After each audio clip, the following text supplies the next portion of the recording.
जय हिंद साथियों। आइए आपको हम बताते हैं भारत में कोरोना किसने फैलाया, कैसे फैला और इतना तेज़ी से कैसे फैला, इस पे हम बात करेंगे। ढेर सारे तथ्य आपके सामने हम रखेंगे। आप इस तथ्य को देखकर सुनकर आप खुद डिसाइड करोगे कि इतना तेज़ी से भारत में कोरोना कैसे फैला। तो इसको हम जानने से पहले कुछ चीज़ें और आपको हम बताना चाहेंगे। वो ये है कि इस संकट के घड़ी में, हम संकट की घड़ी इसलिए कह रहे हैं कि अभी आप देख रहे हैं कि दिन ब दिन कोरोना के केसेस बढ़ते जा रहे हैं। हम आज का बात कर रहे हैं, आज लगभग 3.5 लाख कोरोना के केसेस मिले हैं। तो इसी तरह से आप मान लीजिए प्रत्येक दिन 3.5 लाख कोरोना केसेस आपको मिल रहे हैं, तो आप समझ सकते हैं ये सरकारी आंकड़े हैं। जबकि ग्राउंड लेवल आप जाओगे, ग्राउंड लेवल पे जब हम जाएंगे तो वहाँ पर कुछ आंकड़े और मिलेंगे आपको, और ये आंकड़े आपको डरा सकते हैं। तो अभी देखा जाए पूरे भारत में लगभग आपका 1.25 करोड़ यानी कि 2 करोड़ केसेस कोरोना के हैं। और इतनी गंभीर स्थिति में आप देख रहे हैं कि ऑक्सीजन नहीं मिल रहे हैं, हॉस्पिटल्स में बेड नहीं मिल रहे हैं, लोग ज़मीन पर लेट के इलाज करा रहे हैं, लोग ऑक्सीजन के चलते, ऑक्सीजन नहीं मिलने के चलते मरे जा रहे हैं। तो इस कोरोना के जंग में इंडिया को किस किस ने मदद का भरोसा दिया, किस किस ने मदद किया, किस देश ने आगे आए मदद की, थोड़ा सा हम इस पर चर्चा करेंगे। उसके बाद आपको हम बताएंगे कि ये वर्स्ट कंडीशन, ये इतना विकट स्थिति कैसे हमारे देश में उत्पन्न हुई। तो चलिए स्टार्ट करते हैं। तो हमारे देश के विदेश मंत्री डॉक्टर एस जयशंकर ने एक ट्वीट करके अंतर्राष्ट्रीय मदद की अपील की थी, जिसके बाद सिंगापुर ने भारत को मेडिकल ऑक्सीजन का प्रस्ताव दिया। उसके बाद भारतीय वायुसेना के विमानों ने सिंगापुर से ऑक्सीजन टैंक का एयरलिफ्ट किया। सिंगापुर के अलावा सऊदी अरब भी भारत के लिए आगे आए। सऊदी अरब में उपस्थित हमारे भारतीय दूतावास ने एक ट्वीट करके बताया कि सऊदीया की एक कंपनी ने भारत को 80 मीट्रिक टन ऑक्सीजन देने का भरोसा दिया। साथ ही भारत अलग अलग देशों के दूतावास के संपर्क में है, जिससे ऑक्सीजन की कमी ना हो। शनिवार को यानी पिछले शनिवार को पड़ोसी देश पाकिस्तान के प्रधानमंत्री इमरान खान ने भी कोरोना के खिलाफ जंग में भारत के साथ एकजुटता जाहिर की थी। विदेश मंत्री डॉक्टर एस जयशंकर ने कही, दुनिया को भारत की मदद करनी चाहिए क्योंकि भारत हमेशा सबको मदद करता है। इस अपील के बाद कई देश के मंत्रियों ने भारत के प्रति एकजुटता जाहिर की। अमेरिकन विदेश मंत्री एंटोनी ब्लिंकन ने ट्वीट किया कि कोविड-19 के डरावने संक्रमण में फंसे भारतीयों को देखकर मेरा दिल दुख रहा है। इस स्थिति में हम जल्द ही मदद भेजेंगे। ईरान के विदेश मंत्री जवाद जरीफ ने भी ट्वीट किया। उन्होंने कहा कि हम इस विकट स्थिति में भारत के साथ खड़े हैं। पाकिस्तान के विदेश मंत्री शाह महमूद कुरैशी ने भी भारत के मदद के लिए हाथ बढ़ाए। उन्होंने कहा, कोविड-19 के वर्तमान स्थिति को देखते हुए हम भारत के लोगों के साथ हैं। उन्होंने कुछ मेडिकल इक्विपमेंट भारत को देने का पेशकश किया। उसमें है PPE, digital x ray machine, BIPAP आदि। इसके अलावा और भी देश जो हैं इस संकट की स्थिति में भारत के साथ खड़े हैं, जैसे रूस हो गया, Australia, Britain, Germany, China, France etc। आपका UAE यानी कि जिसको हम लोग दुबई के नाम से ज़्यादा जानते हैं। आइए अब आपको हम बताते हैं भारत में कोरोना इतना तेज़ी से कैसे फैला।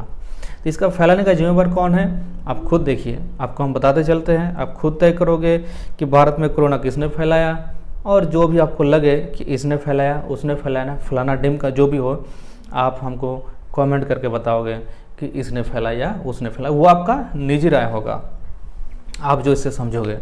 तो एक हम बात करते हैं मद्रास हाईकोर्ट की। मद्रास हाईकोर्ट ने चुनाव आयोग को लताड़ा, ये कहते हुए कि जब चुनाव हो रहे थे, इतना केसेस बढ़ रहे थे, तो आप क्या कर रहे थे, मंगल ग्रह पे थे। साथ ही साथ उन्होंने ये भी कहा कि चुनाव आयोग पर केस बुक होना चाहिए, मर्डर केस। अब आगे बढ़ते हैं। ऑक्सीजन और वैक्सीन जो है ये बहुत अभी के दौर में बहुत ही इम्पोर्टेंट है। तो देखिए ऑक्सीजन जो है, ऑक्सीजन के चलते लोग हॉस्पिटल में मर रहे हैं। आपको हम पहले जैसे बता रहे थे कि कहाँ कहाँ से है ना ऑक्सीजन, विदेश से, तो खुद से जितना हम लोग प्रोड्यूस कर सकते हैं वो करते हैं। तो अभी ऑक्सीजन की बहुत ही ज़रूरत है। बहुत सारे हॉस्पिटल में अभी ऑक्सीजन का कमी है और ऑक्सीजन नहीं मिलने की वजह से वहाँ के पेशेंट का जाने जा रही है। तो आपको हम बता दें कि हमारे इंडिया में अभी वैक्सीन का ज़रूरत है और आपका ऑक्सीजन की ज़रूरत है। अब देखिए वैक्सीन जो है हम यहाँ इंडिया में बना रहे थे, लेकिन इंडिया के सारे लोग हम वैक्सीन ना ला के हम वैक्सीन को क्या कर रहे थे, बाहर भेज रहे थे। तो आप पहले अपने घर के नहीं, जो आपका घर है पहले आप उसको नहीं देखते हो, आप क्या करते हो, बाहर भेजते हो। तो इसका दोषी कौन है? और आपको हम बता दें ऑक्सीजन और वैक्सीन जो है इसका एलोकेशन जो होता है, इसका एलोकेट कौन करता है, सेंट्रल करता है। सेंट्रल मतलब मोदी सरकार करता है। तो आप समझ गए होंगे कि आपका ऑक्सीजन की कमी और वैक्सीन का कमी, अगर इससे जो मौतें हो जो भी मौतें होंगे, इसका जिम्मेवार कौन होगा, ये जिम्मेवार सेंटर होगा इसका। ठीक है। इससे पहले दिल्ली हाईकोर्ट ने भी कह चुका था केंद्र सरकार को कि जो भी स्टील और जो भी प्लांट है उसमें जिसमें ऑक्सीजन का यूज हो रहा है अभी उसको स्टॉप कर दिया जाए और जिसको ज़रूरत है, हॉस्पिटल को लोगों को ज़रूरत है ऑक्सीजन, उसको सप्लाई किया जाए। तो अब जो है ऑक्सीजन का शॉर्टेज होगा तो ज़्यादा से ज़्यादा लोग क्या करेगा, सरकार पे ही ब्लेम करेगा और ये सरकार का ही रिस्पॉन्सिबिलिटी है। तो इधर केसेस बढ़ते जा रहे थे और बंगाल में चुनाव होते जा रहे थे। बंगाल, असम, जहाँ जहाँ भी चुनाव हो रहे थे वहाँ पर कोई कोरोना केसेस नहीं आ रहे थे। समझ गए।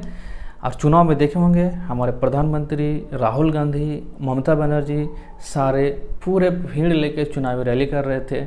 उस रैली में आम जनता जो थे उसके पास ना तो मास्क था ना ही सोशल डिस्टेंस लोग पालन कर रहे थे। और इतने भी देखिए हमारे नेतागण जब वीडियो कॉन्फ्रेंसिंग करते हैं, वीडियो कॉन्फ्रेंस यानी कि मोबाइल के थ्रू जैसे आप लोग वीडियो कॉल करते हैं उसमें बात करते हैं तो वो लोग मास्क लगाते हैं। ठीक है। लेकिन जब चुनावी रैली करते हैं तो वहाँ पर वो लोग मास्क नहीं लगाते हैं। इसका मतलब ये है कि वो लोग को कोरोना का कोई परवाह नहीं है। वो लोग को क्या चाहिए, सिर्फ आपका गद्दी चाहिए, चाहे आप जनता भाड़ में चले जाओ उससे कोई फ़र्क उसको नहीं पड़ता है। तो जैसे हमारे मीडिया है, मेन स्ट्रीम मीडिया है, चाहे आप कह लो प्रिंट मीडिया हो या आपका इलेक्ट्रॉनिक मीडिया हो, सारे आजकल भंड हो चुके हैं। देख रहे हैं जब तक बंगाल में चुनाव चल रही थी वहाँ से कोरोना की कोई खबर नहीं आ रहा था। सारे खबर कहाँ से, दूसरे राज्य से जहाँ चुनाव नहीं चल रहे थे, महाराष्ट्र हो गया है ना, दिल्ली हो गया, ये सारे से आपको दिखा रहे थे कि यहाँ इतना कोरोना मरीज है, यहाँ इतना, यहाँ फलाना, ये डिमका, पूरा तांडव मचा रखे थे लोग। लेकिन उसका हिम्मत नहीं हो रहे थे कि चलो बंगाल में चुनाव चल रहे हैं तो वहाँ पर हम पूछते हैं कि वहाँ पर कितना केसेस है, यहाँ कोरोना का क्या बंदोबस्त है, कुछ नहीं। हमारे नेतागण खूब मज़ा किए, खूब वहाँ पर जो कोरोना से बचने का जो नियम है, एक हैंड सैनिटाइज़र है, आपको मास्क लगाना है, सोशल डिस्टेंस मेंटेन करके रखना है, इस सब को खूब धज्जियाँ उड़ाए। और धज्जियाँ उड़ाने के बाद भी वो लोग नहीं सुधरे, रैलियाँ करते गए, लोग कितना ब्लेम किए, लोग कितना उसको बोले कि भाई अब तो रुक जाओ। लेकिन नेता कहाँ मानने वाले थे। नेता को जनता से कोई मतलब है नहीं, उसको बस गद्दी चाहिए, गद्दी दे दीजिए, कोई दिक्कत नहीं है, उसको गद्दी दे दीजिए, आप उससे सवाल नहीं पूछिए तो वो खुश रहेंगे, यही चाहते हैं। जैसे आसाम का जो हेल्थ मिनिस्टर थे, हेमंत बिस्वा शर्मा, उन्होंने कहा 4 अप्रैल जब 4 अप्रैल को उनसे पूछा गया तो उन्होंने कहा कि अभी असम में है ना मास्क का कोई ज़रूरी नहीं है क्योंकि यहाँ कोरोना वायरस नहीं है, ख़त्म हो गया है।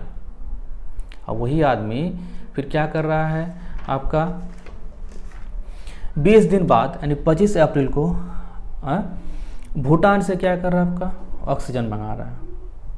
भाई क्या बात है। अभी असम में कोरोना के लगभग 2.5 लाख केसेस हैं। तो जब कोरोना वहाँ ख़त्म हो गया था, कोरोना नहीं था, तो वहाँ पर 2.5 लाख केसेस कहाँ से आया, ये आपको सोचना पड़ेगा। हमारे नेतागण खूब रैलियाँ कर रहे, धड़ाधड़ रैलियाँ, एक दिन में 4-5 रैलियाँ कर रहे हैं, और आप रैली में जा रहे हो, अपने आप को बीमार कर रहे हो। इस ओछी राजनीति के चलते आज हमारा देश जो है इस विकट स्थिति में फंस चुके हैं। तो हमको समझना पड़ेगा कि कौन हमारे हित का काम कर रहे हैं और कौन हमारे हित का काम नहीं कर रहे हैं। अभी ऐसे एक रिजल्ट आया फिलहाल, अभी चुनाव आयोग ने कहा, अभी रिसेंट जब हम वीडियो रिकॉर्ड कर रहे हैं तभी चुनाव आयोग ने कहा कि विधानसभा चुनाव का जो रिजल्ट होगा है ना, उसके बाद तो कोई पार्टी जीतेगा। तो जीतने के बाद उन्होंने जुलूस पर रोक लगा दी। वाह चुनाव आयोग, वाह क्या बात है। जब सारा खेत चिड़िया चुग गए तब आप बोलते हो कि जाओ लिल्लू पिल्लू जाके पहरा करो खेत का। यह क्या मजाक है। और जैसे ही देखिए चुनाव आयोग को पहले करना चाहिए था कि भाई आप सोशल डिस्टेंस मेंटेन करो तभी आप रैलियाँ कर सकते हो, लेकिन नहीं, इन्होंने नहीं करा। ये मूक दर्शक होकर देखते रहा, नेतागण भीड़ जुटा दे गए, कोई सब किसी से किसी को मतलब नहीं था, जिसको जैसा मर्जी सब कर रहे थे, किसी से किसी का कोई मतलब नहीं था। बस मर रहे थे कौन, जनता मर रहे थे। नेता के पास वीआईपी फैसिलिटी है, वो बच जाएंगे, आप क्या करोगे। तो जनता थोड़ा सा आप भी सोचिए और आप भी खुद बचिए। एक बात और है आपको हम बताएंगे कि देखिए कोर्ट चुनाव आयोग को जिम्मेवार ठहरा दिया। तो कोर्ट चुनाव आयोग को जिम्मेवार ठहरा दिया तो क्या यहाँ से उसका काम समाप्त हो गया? जी नहीं। हमारे देश के मुख्यमंत्री हो, सेंटर में बैठे प्रधानमंत्री हो, यानी केंद्र सरकार और राज्य सरकार, ये सरकार देश आपका राज्य सरकार राज्य को और केंद्र सरकार जो है पूरे देश को चलाते हैं। तो आपको सोचना पड़ेगा कि ये सरकारें कितने जिम्मेवार हैं। और यही सरकारें अगर कोरोना को लेकर है ना जरा सा भी सचेत ना हो, अपने चुनावी फायदे के लिए, अपने स्वार्थ के लिए लोगों को आग पे झोंक दे रहे हैं, इसका क्या मतलब बनता है? आप खुद सोच के बताइए। एक बात और आपसे पूछना चाहेंगे, आप खुद बताओगे कि क्या चुनाव आयोग यानी हाईकोर्ट ने जो चुनाव आयोग को जिम्मेवार ठहराया, तो क्या चुनाव आयोग को जिम्मेवार ठहराने से सरकारें बच जाएंगी? सरकार का जिम्मेवारी खत्म हो गया? तो अगर आप इतना समझ गए होंगे, अगर इतना आप समझते हैं, तो आप ज़रूर मेरे कमेंट बॉक्स में लिख के भेजिए कि कौन फैला रहा है, कौन फैलाया इतना रैपिडली। ठीक है, तब तक हम अगले वीडियो में मिलेंगे। तब तक जय हिंद।